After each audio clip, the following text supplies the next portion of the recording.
I don't think I can do this without coffee. Okay, so this is in a sense part two of a discussion that we started last week. Don't worry if you weren't here last week, because they're really two separate topics, and y'all did me a favor by not allowing me to squeeze them into one topic. So we're at the beginning of Masechet Psachim, which means the tractate about Passover, Psachim, and we're talking about CHAMETZ. We're talking about, and we spent a lot more time than I anticipated last week, and good time, thinking about what it was that actually was so, what is that substance that we are meant to avoid on Passover, and not only avoid on Passover, not have it anywhere near us. And we saw some of that language last time, like it should not be seen anywhere in your possession, and you got to get it out. And so we spent a lot of time last week talking about, I think I called it like the Jewish kryptonite, how CHAMETZ, leaven or leavening agent, as we discussed last time, but some part of the bread that is rich and growing causes to grow, causes to change, that stuff is what's to be avoided on Passover. Fine, okay, so there's plenty just to think about there, not just halachically, legally that is, but also psychologically. And we started in a kind of a psychological or spiritual place. So when we said, oh, master of the world, you know that we want to do your will, but what stops us? The yeast in the dough, the leaven in the dough. So there's something about it that almost feels like it is a blockage to some kind of spiritual awareness or development, and that's Passover centers all around that. Now, Tractate Psachim begins to think about, okay, so what do we do to get rid of that stuff?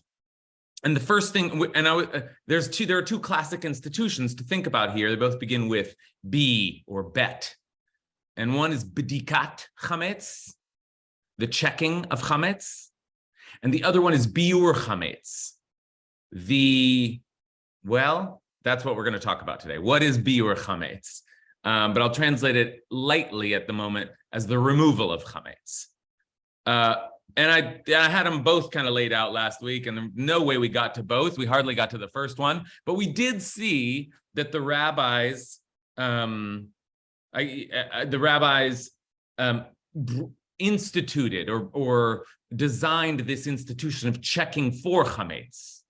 It's kind of like a stricture. Make sure that you go around your house looking for CHAMETZ. It's intuitive.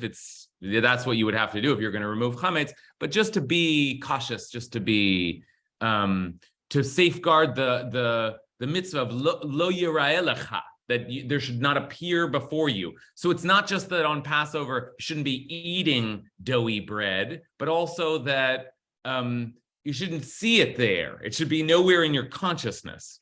Okay, so Bedikat CHAMETZ, and it's a beautiful ritual, which I strongly recommend to you in your top 20 Jewish practices. If you only are doing 20 Jewish things a year, this is a good one, which is the night before Passover, to move through a candle with your house, and actually traditionally with a feather also, to scoop up little crumbs of CHAMETZ. And it's a very both visceral and spiritual experience. I recommend it to you. That's Bedikat CHAMETZ, and we did it last time. Check for your CHAMETZ, folks. Now I want to shift, though, to thinking about what you do with the CHAMETZ when you find it. And actually, by tradition, in order to really make the checking of the CHAMETZ feel real, it's a little bit like, what's the thing that the tooth fairy or something like that? Is that what it is? What's the thing where you hide? You hide, I don't know. We plant the CHAMETZ so that it can be found. Okay, we plant the CHAMETZ and there's a little CHAMETZ there under the bed, and we kind of know where it is so that we can actually discover it and go through the whole. But that is to say, we expect to discover some CHAMETZ, Though it's kind of, that's a funny thing. We have to plant it because we've been like cleaning like crazy for weeks often. So anyway, there we have it. And we have a little pile of chametz. Okay. And what do you do with your chametz? Oh, well, you sell it to a Gentile. No, that's like that's a different conversation. And we'll have that conversation next. Like, what do you mean you can sell it to a non-Jew and keep it in their possession and buy it back? It seems like a trick, but before we even get to that trick, the idea is absolutely not. You have to I'm getting ahead of myself. You have to remove it from your house. So let's get into the text and start looking at what the debate here is on what it means to remove chametz, biur chametz. Okay, so here's a Safaria sheet for you. Oh, can someone, Ariella, can you take that and make that linkable in the chat there? And I will begin by sharing. So Ariella is going to share a linkable version of that in the chat. And I will begin by sharing. Okay, so let's see. Here's the Mishnah that we're going to start with today. And it's the third Mishnah in Tractate Psachim. We're following the Mishnah along and not reading every Mishnah, but trying to get all the most important information or the coolest or the most interesting Mishnayot. So here we are, Mishnah Psachim 1:3. I'll just scroll back and remind you that 1:1 was searching for the chametz by candlelight. And 1:2 was how far do you have to go to search?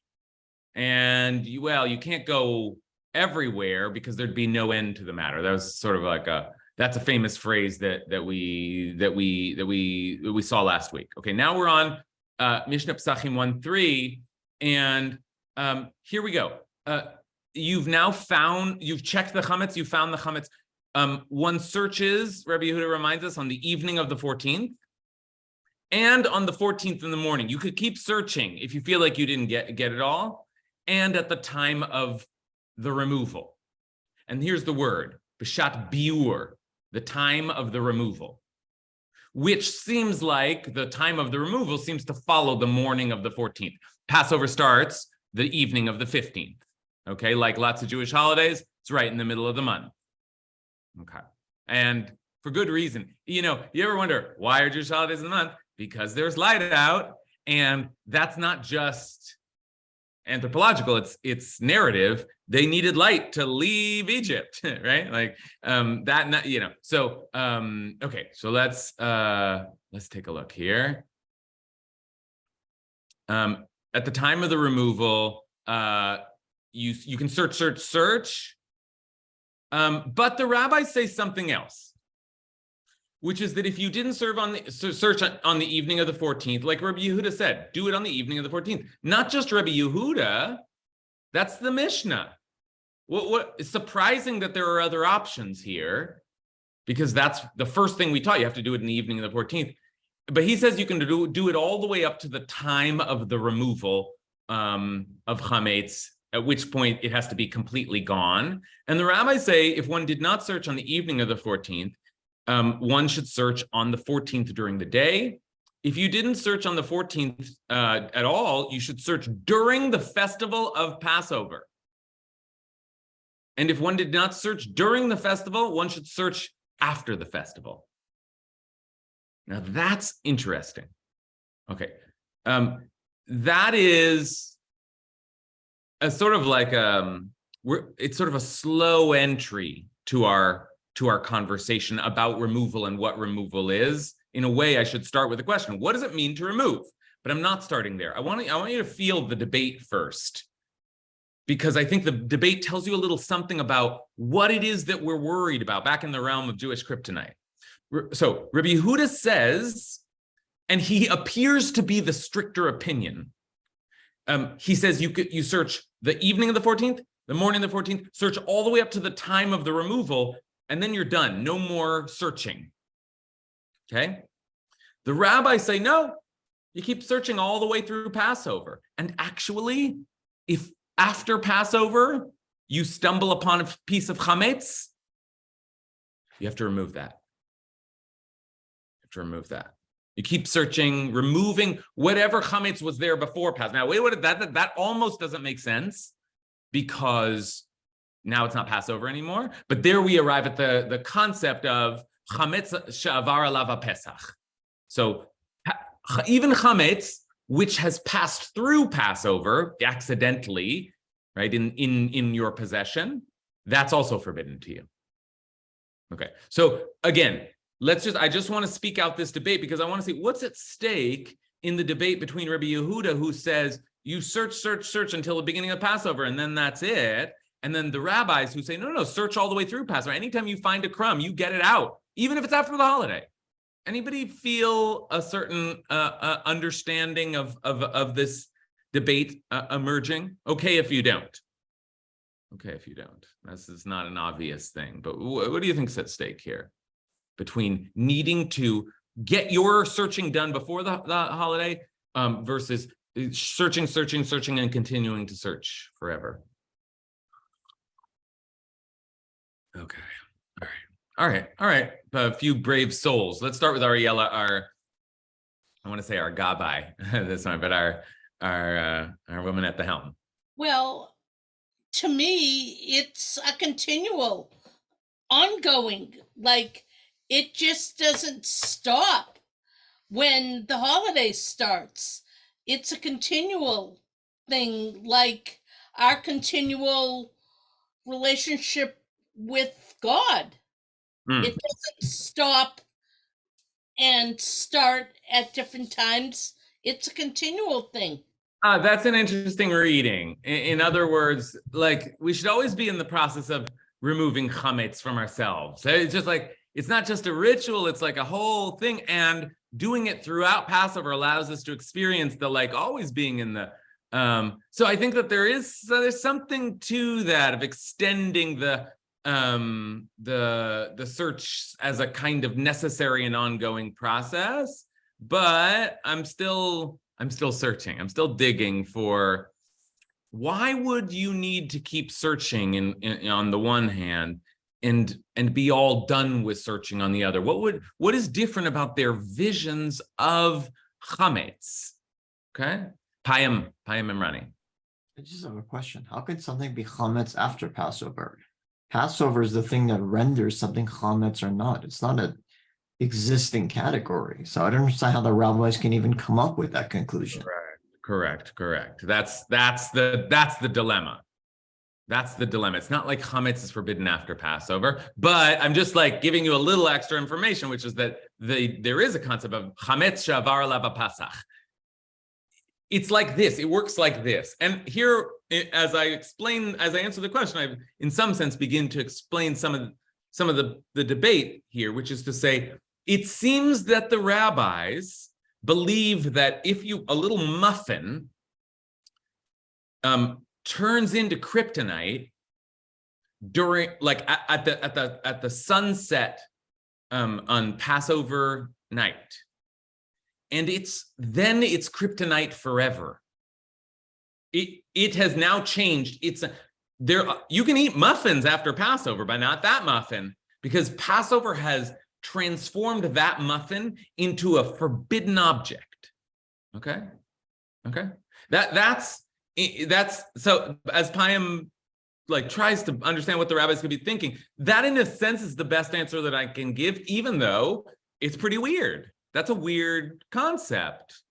What does it mean to say that the rabbis are acting as if, or wanting us to act as if? Because let's not like assume a metaphysics here. This is the practice that they want us to go through. That could also be a psychological desire, as Ariella was suggesting. There's a kind of psychological implication to searching, to treating this like a forbidden object. Okay, let's take Yael and Matt before we dig a little bit deeper. Yael.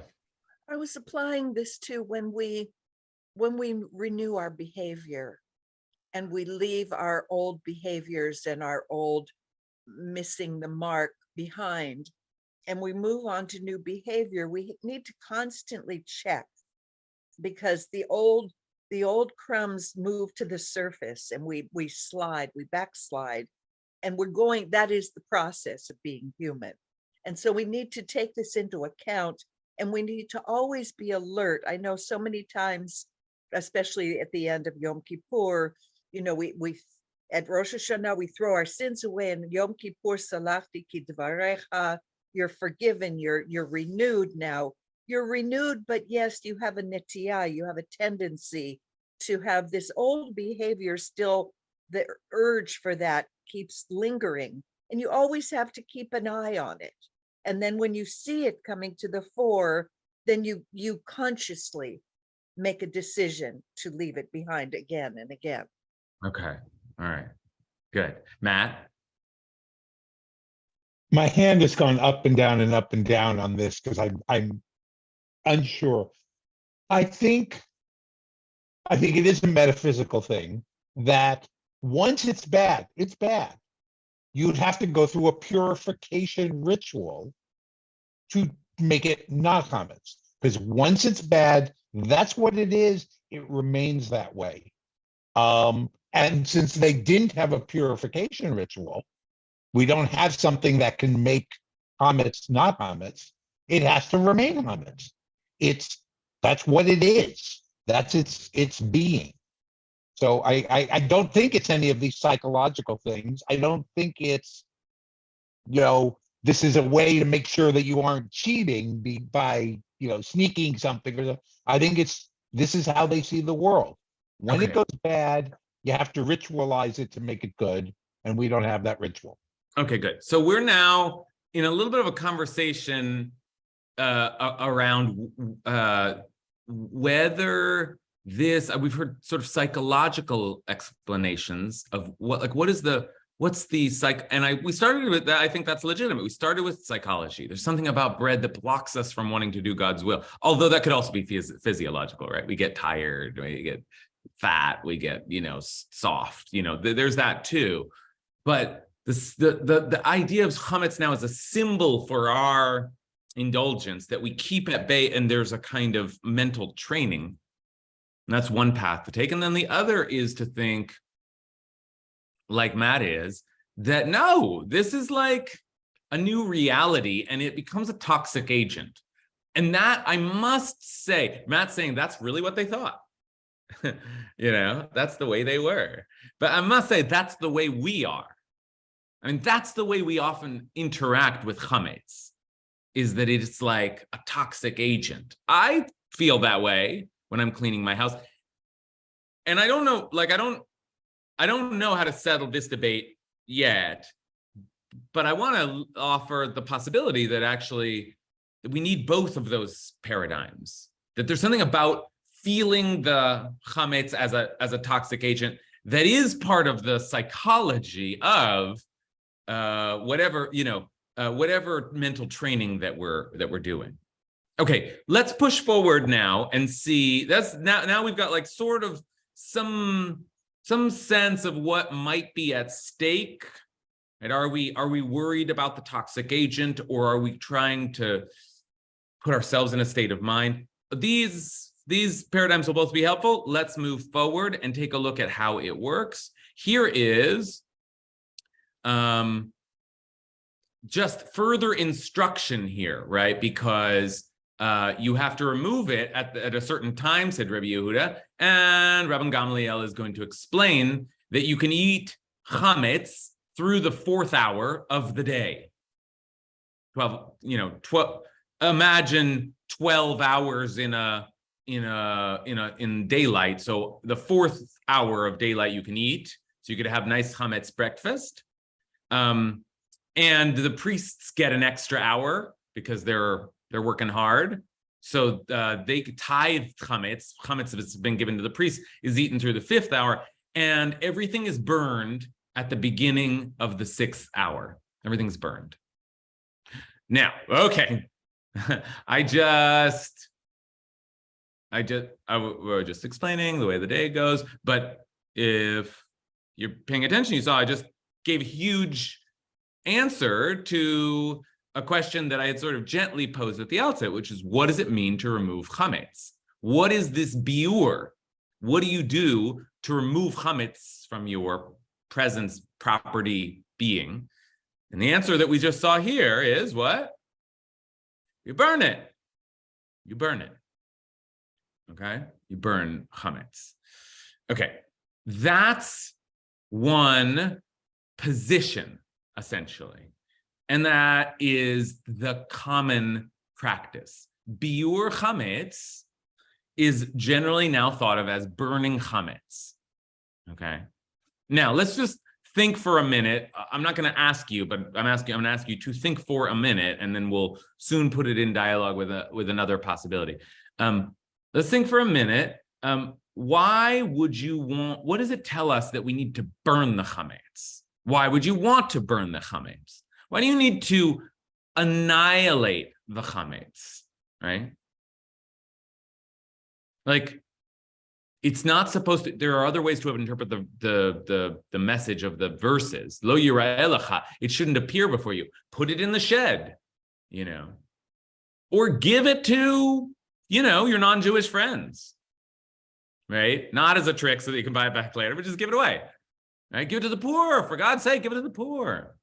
But no, destroy, annihilate.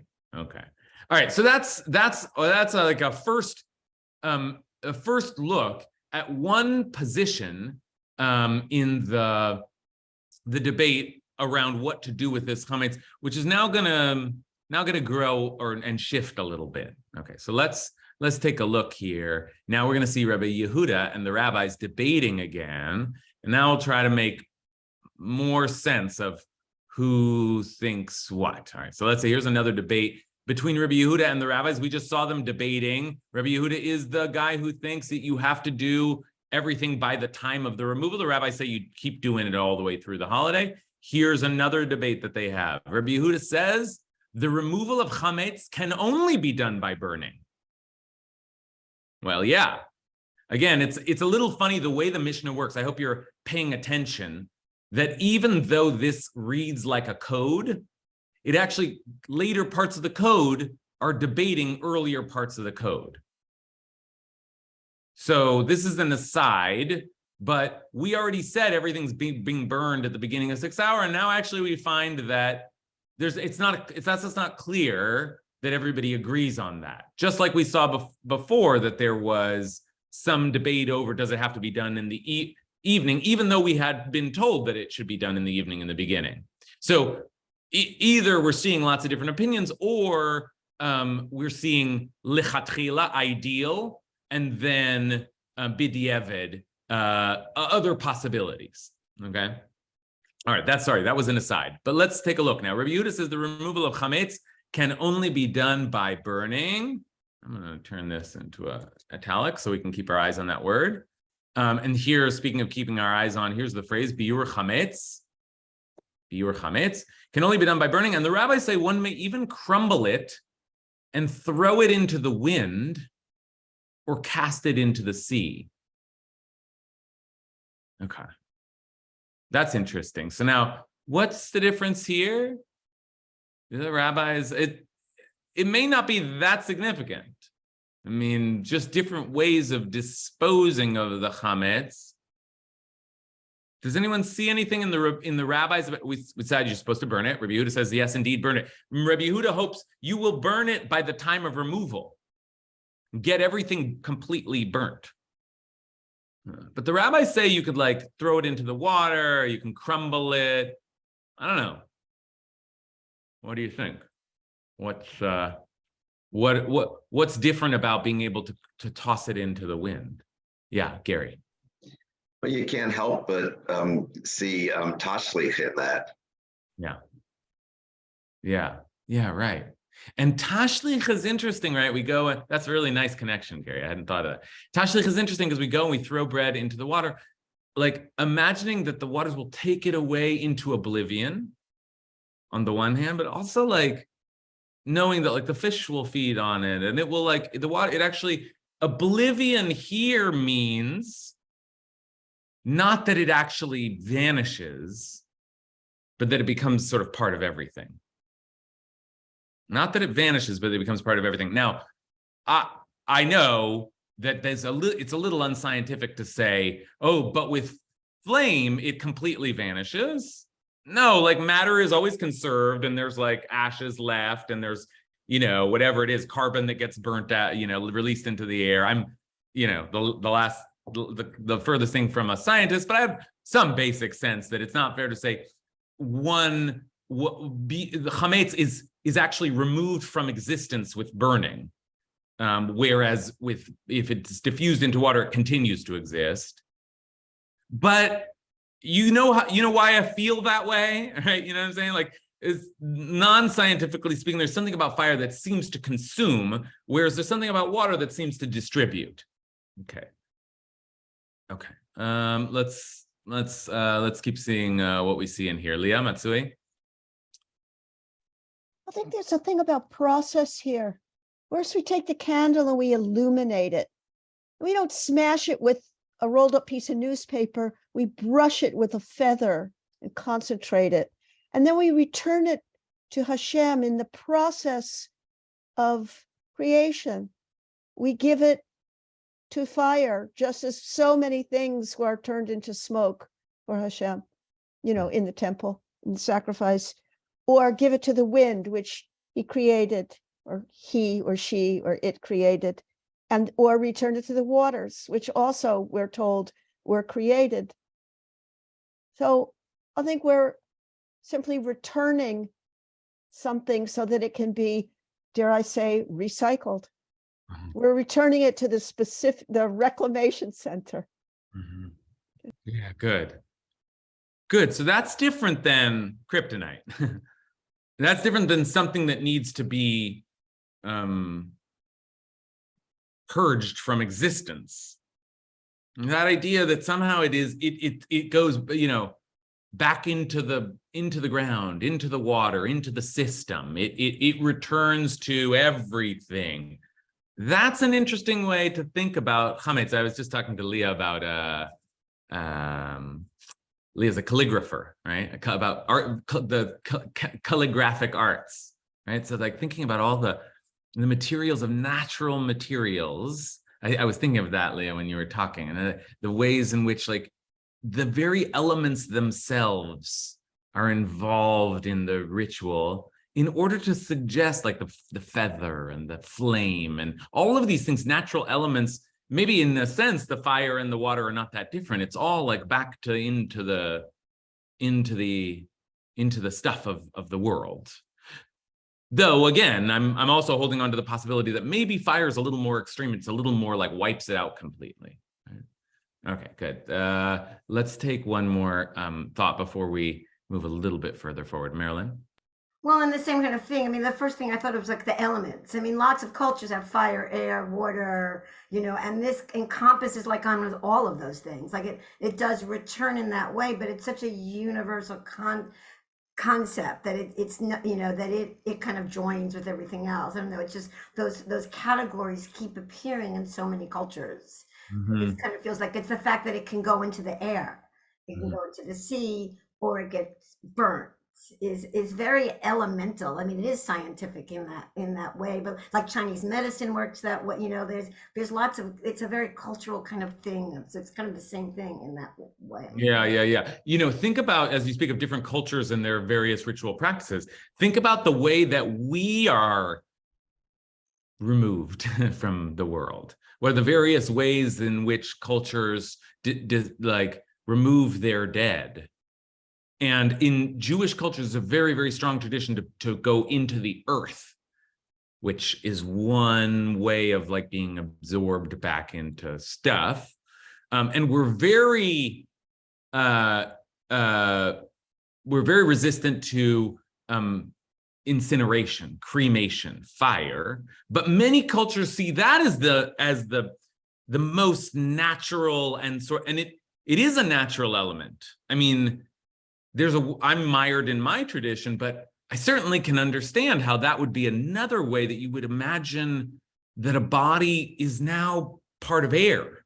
It's consumed back into that's not a more artificial process. And then there are, bodies that are let out to sea. Then there are ashes that are sprinkled into the sea. Lots of ways that we imagine, ashes to ashes, dust to dust, because for dirt you are, and to the dirt you shall return, in the words of Genesis. So okay, all right. So good. Now we're thinking deeply, broadly, almost sensorially about what it means to remove chametz. And remember that it seems that the mainstream, the normative, the primary opinion is that we burn it. But the rabbis are now suggesting all kinds of other things that we can do with the chametz to get rid of it. And some of them seem like, especially the one about putting it in the wind, it feels like now it's very different than the idea that you have to annihilate this from the world. And by the way, the debate between Rabbi Yehuda and the rabbis has gotten complicated as well, because remember, Rabbi Yehuda is the one that insists that it be done by the time of removal, which actually is starting to sound like he's the extremist. Like, you gotta get it out. You gotta burn it, remove it, it's toxic, get it out.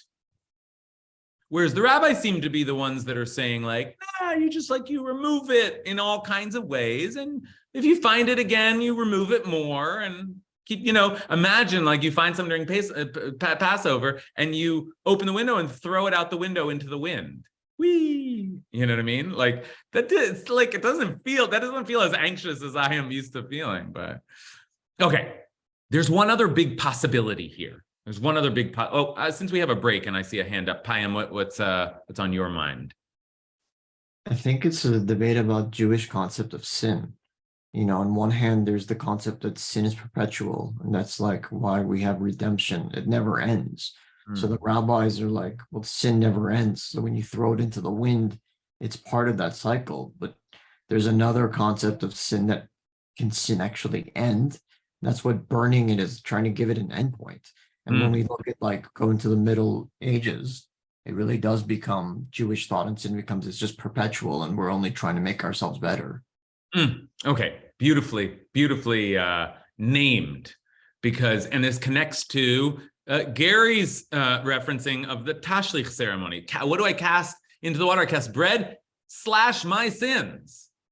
And how do I atone for sin in the Torah? I bring an offering in fire. And I think Payam is right to say, and what was the thing that blocked me from God's will? Was the doughy stuff inside of me. So yes, it's right to draw like a through line here and say, I wouldn't turn the whole of Passover and the whole of chametz into our sins. We know that it's meant to reference other things like the haste of leaving Egypt. We know that. But there is something here about the concept of purging what is in us or what is around us that blocks us. All the stuff we started to talk about last time. Why is chametz such a toxic element during Pesach to begin with? And there's some Payam names so beautifully the way that also offers a debate around the concept of sin. Is it something we're always checking and we're kind of like getting rid of it in whatever way we can, or do we have to burn it? We have to annihilate it. Okay. Yeah, Allison. Hey, so I really love what Payam did there, except that I don't think that chametz necessarily represents sin so much as it, I think, represents like ego and our idea that we know how the world works and we know what's possible and what's not possible. And I'm thinking about, I've been reading your book kind of like in like week by week along with the Parsha. And it makes me think about what you wrote about last week when you kind of asked the question, why was the first miracle that God gives to Moses to have Aaron throw down his rod and do this like magic trick that clearly is a very common magic trick. All of Pharaoh's sorcerers and even Pharaoh's wife apparently can all do this trick. So presumably God would know that. Why would they do that? And you gave this really beautiful kind of exploration of that and ended with this observation that actually at the end of the Parsha, or like at the end of that interaction, Aaron's rod swallows the other rods. That's like a complete twist on even like the concept of magic. Like we can imagine a snake or a rod turning into a snake and a snake eating other snakes, but we can't even imagine a rod eating other rods.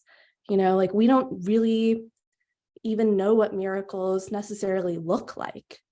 And one thing that struck me when I was reading the Parsha last week was how the Israelites were so kind of beaten down by the yoke of slavery that they couldn't even imagine freedom. Like it didn't seem possible to them, even within the realm of a miracle. And you can think that that's a person feeling small, but in some ways that's also ego.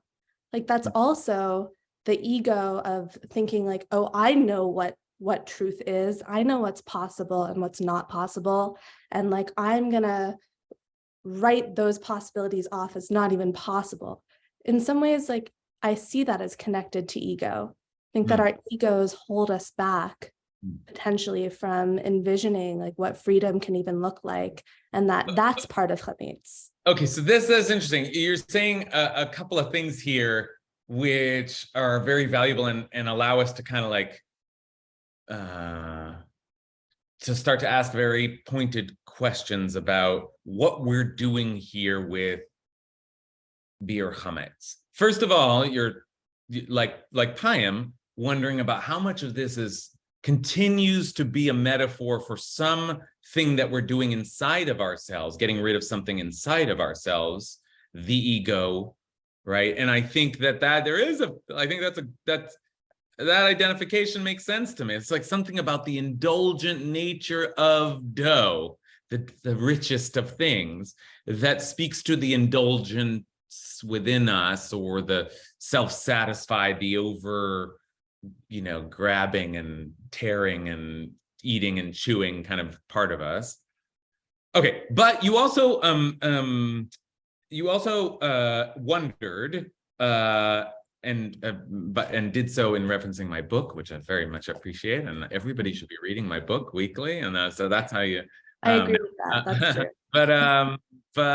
true. But you wondered about what is magic, what is power, what is spiritual, what is the performance of a spiritual potency, something above the laws of nature. How is that done? And if you combine those questions, you're asking the question, how do I remove sin from within myself? That will take metaphysical power. How will I do that? What does it mean to remove this from myself, or to remove it from the world? To remove it from the world, okay? Now, here, it is, I think, given all of that, it is the right time to start asking the question linguistically. In other words, again, what does it mean to remove something? What does it mean to remove something? That was the language that and here we're gonna see like a twist in the conversation, okay? A twist that will bring us to like one final concept that also starts with B, okay? B is the letter of the day. Okay, we started with this verse, Exodus 12:15, 7 days, Shivat Yamim Matzot Tochelu Ach B'Yom Rishon Tashbitu Seor Mibatechem. 7 days you shall eat matzot. On the very first day you shall remove. That's the language in the Torah. The Torah doesn't use that's the language here. Tashbitu. Remove. Now, let me unbold this so that you can see that the middle looks like the word for Shabbat, because those are related. To refrain, to remove yourself from doing, to cease and desist. But here it means to remove this chametz from your house, this yeast, actually, from your house. And we decided, or I conceded, that yeast is probably a bad translation, right? That I was well educated last week, and yeast is probably not the right translation, but yeasty substance removed from your house. Now, what does that mean? Well, so far we've been talking about biur chametz. We bolded it down here. Where's our phrase? Biur chametz, the removal of.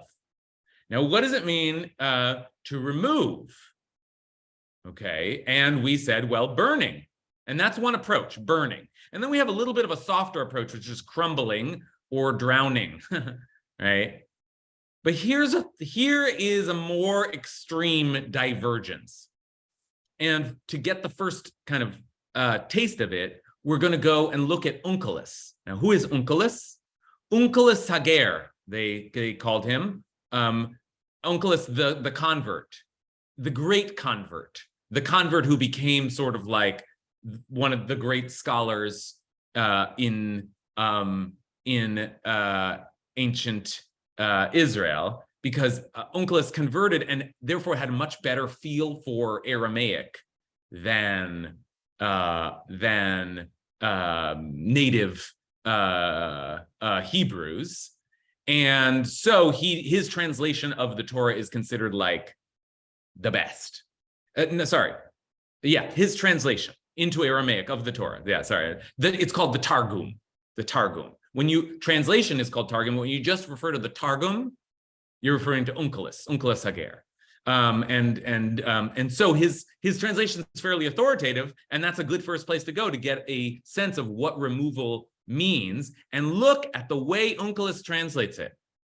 It turns out in this case that by translating, he's creating an entirely new paradigm. You must eat matzot for 7 days. Shivat yamim patir techlun. You must eat matzot for 7 days.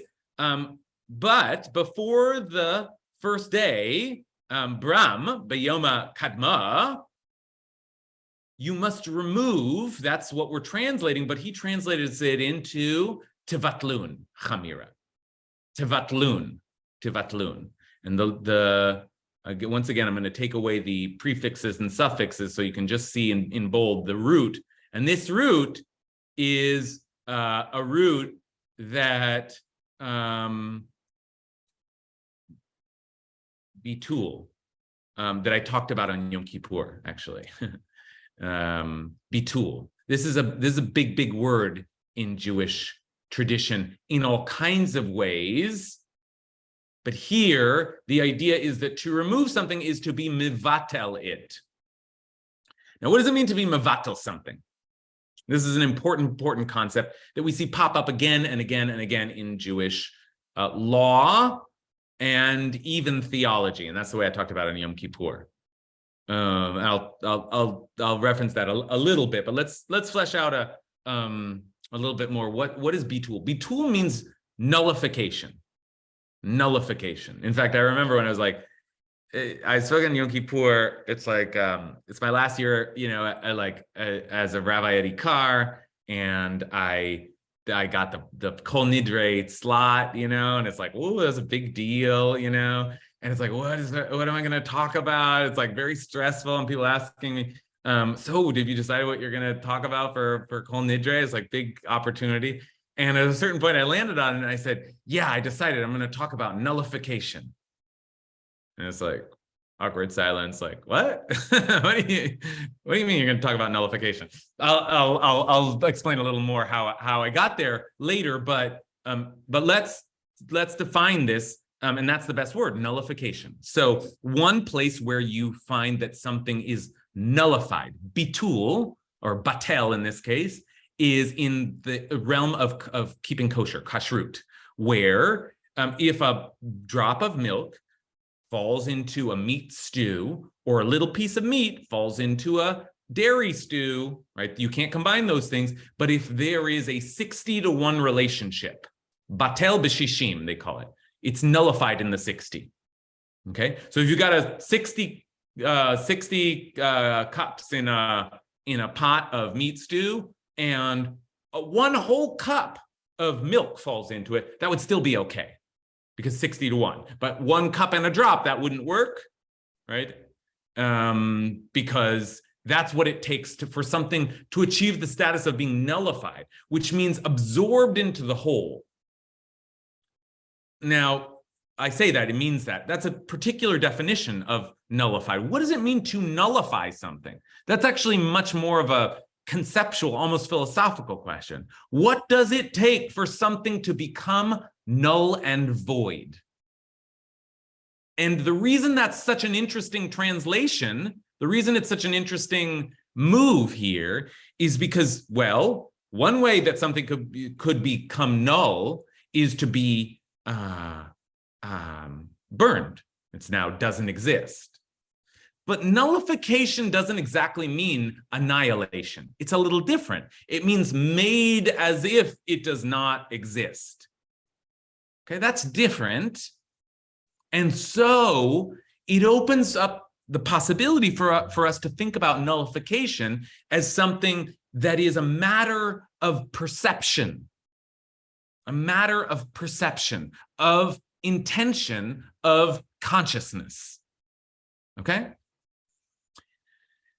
Now, take a look now. Let's just, instead of getting sidetracked, let's just like deliver the full punch here because we're winding down on the end of our hour. Take a look at then how Maimonides speaks about the process of removing chametz, and in a sense, gives us another formative paradigm for the idea of removing chametz from our house. So this is Maimonides, a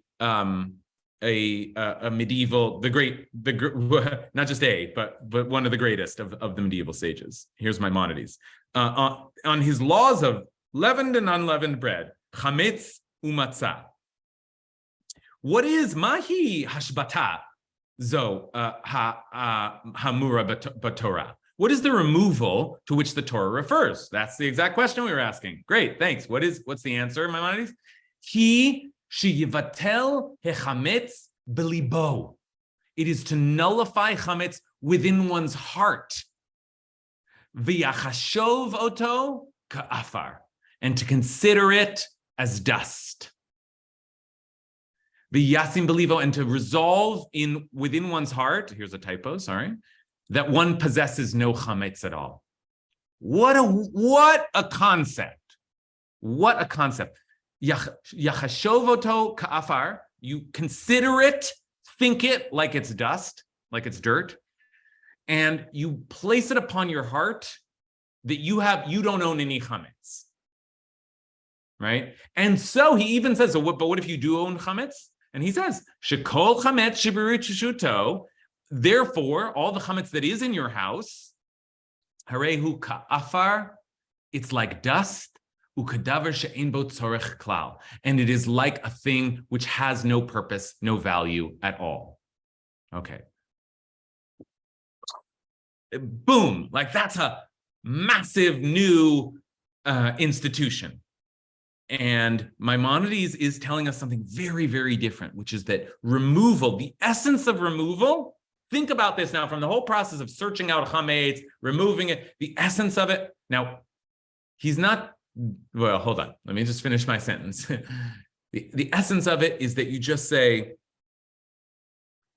I hereby remove chametz from myself. I get rid of it, and anything that is around, it's nothing to me. If there's a piece of kryptonite over there, it doesn't exist. I don't know about it. It's not mine. I disavow ownership. And not just that, I am mevatal it. I am nullifying it in my consciousness. How do you do magic? How do you do magic? Okay.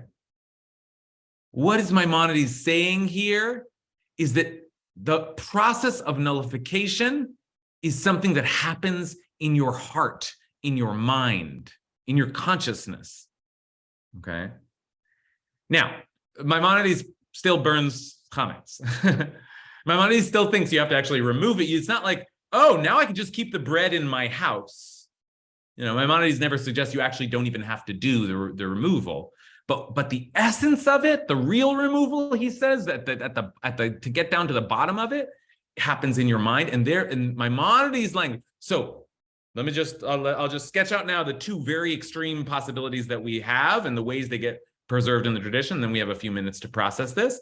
One is that we have to burn this, burn it, and that's recorded in our practice. We do, when we talk about biur chametz, usually we're imagining a bonfire and people are throwing chametz into it. And that's a cool ritual as well. And that has both a literal and psychological function.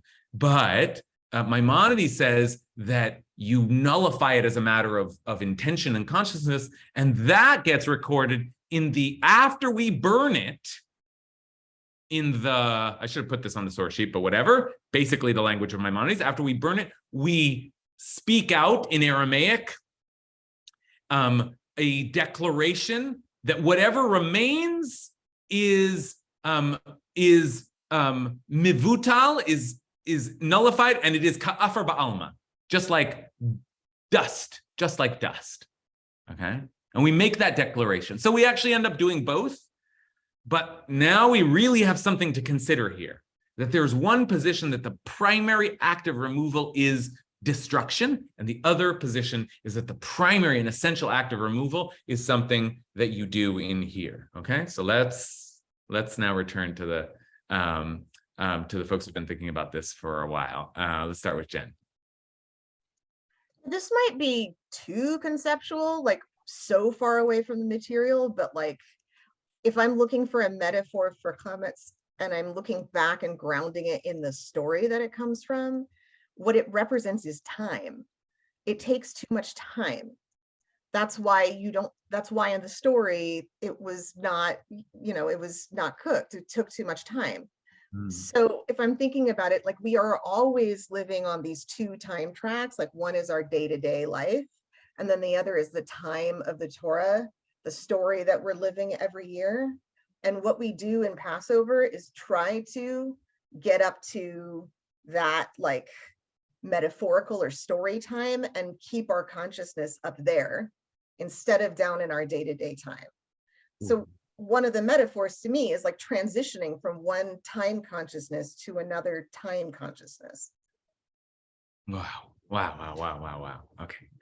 That's a huge thing that you just said. Yeah, that's a dizzyingly huge thing you just said. I really put your finger on something essential and vast. How much of our Passover experience, or the consciousness that we're trying to cultivate, is related to time? And think about all the manifestations of that. On the one hand, the summoning of the feeling of chipazon. We are rushing, we are in haste. And that's why we eat matzah, in order to feel like time is running out, right? And you feel that as you clean for Passover, you feel that as you approach the time of destruction, time is running out. On the other hand, we have this other experience in Passover of kol hamarbe lesaper b'yitziat Mitzrayim harei ze meshubach. Anyone who extends the story, the Passover story, as long as they can, that's praiseworthy, right? So the feeling that we had as we were slaves leaving Egypt was constricted time, that's represented by matzah. And it seems like that's in tension with another kind of like the time required to bake bread, right? So why don't we, it's like why don't we get to eat bread on Passover? It's like, we're not slaves anymore. We should eat the finest foods. But no, we hold on to the memory of the constricted time in like the physical realm. But, and Jen suggested this when we said we're all part of this in the story. In the story, our story, the story of leaving Egypt in divine time, in a sacred time, the time that is Passover, in sacred time. I would refer you also to Rabbi Soloveitchik's description of it in Halachic Man. He describes the Seder, and it's like entering into divine time. And everything, we're there, right? That's the idea. Everyone has to see themselves as if they themselves went out from Egypt, right? We're in sacred time now, okay? And so when we think about what it means to, for example, get rid of chametz, maybe it's something that happens in the realm of the sacred, in our minds and in our hearts and in our spirits, rather than the real obsession with bread, right? But we don't eat bread because in order to get to that sacred time, maybe now I'm starting to speak it out too much. Like, forgive me if I'm on my soapbox, but I just want to finish the thought because Jen has really suggested something exciting here. It seems to me that since we don't eat bread, we still need to detach from from physical indulgence and expansion and bigness and ego and all the the expansion that takes place in this realm has to be constricted so that there can be an expansion in the divine realm, in our consciousness, in our ability to reimagine ourselves in Egypt, in our ability to do away with the chametz around us. All of this happening in our minds and in our intentions. Okay, so there's a lot there. We have 3 minutes left, so it's good to get to a very expanded place. Let's see if we can hear from Ora before we go, though. That is a hard act to follow. I'll say.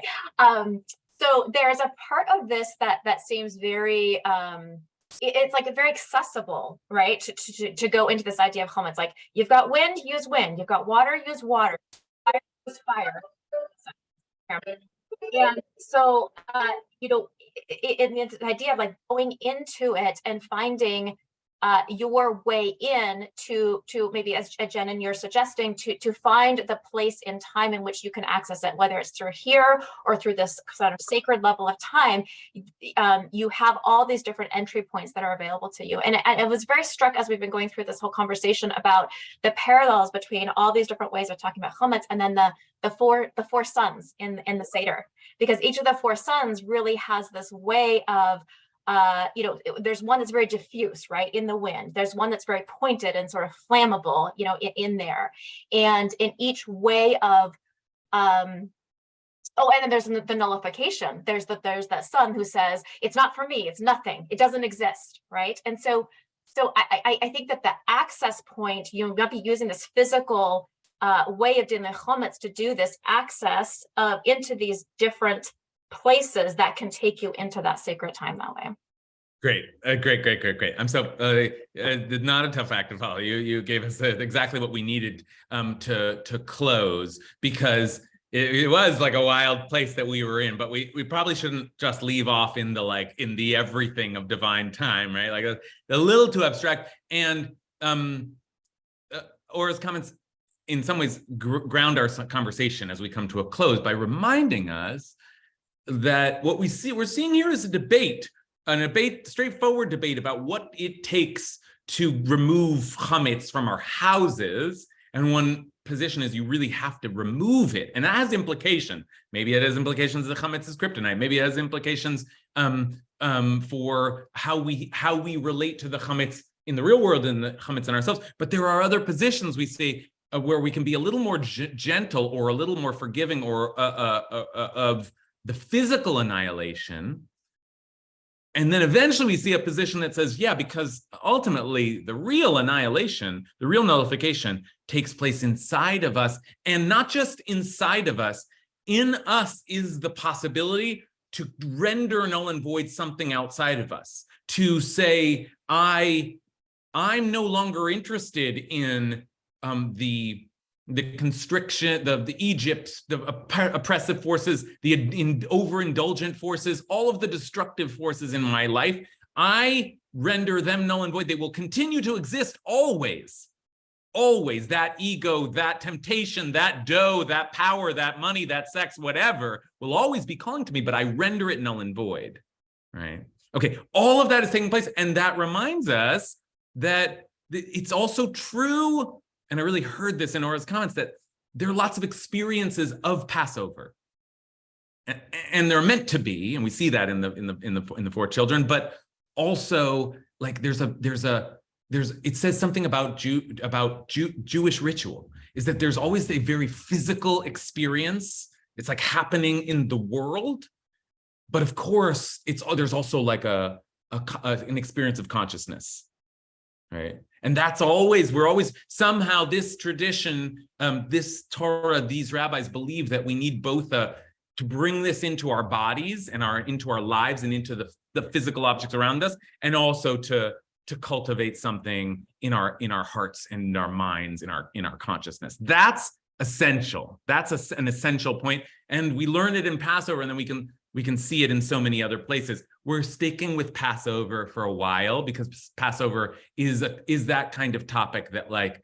we should talk about Passover a lot, not just on Passover. It is so foundational and it informs so many of our other ritual experiences. Remember that the way the Mishnah goes is in the second order of the Mishnah is the holidays. The first one we talk about is Shabbat, and that makes sense. And the next one that we talk about is Passover, and that makes sense too, because Passover truly, just after Shabbat, is the most important Jewish holiday. So we will continue to use it to take us to places in the great beyond and places right here in front of us. Okay, wishing you Shavua Tov, a good week.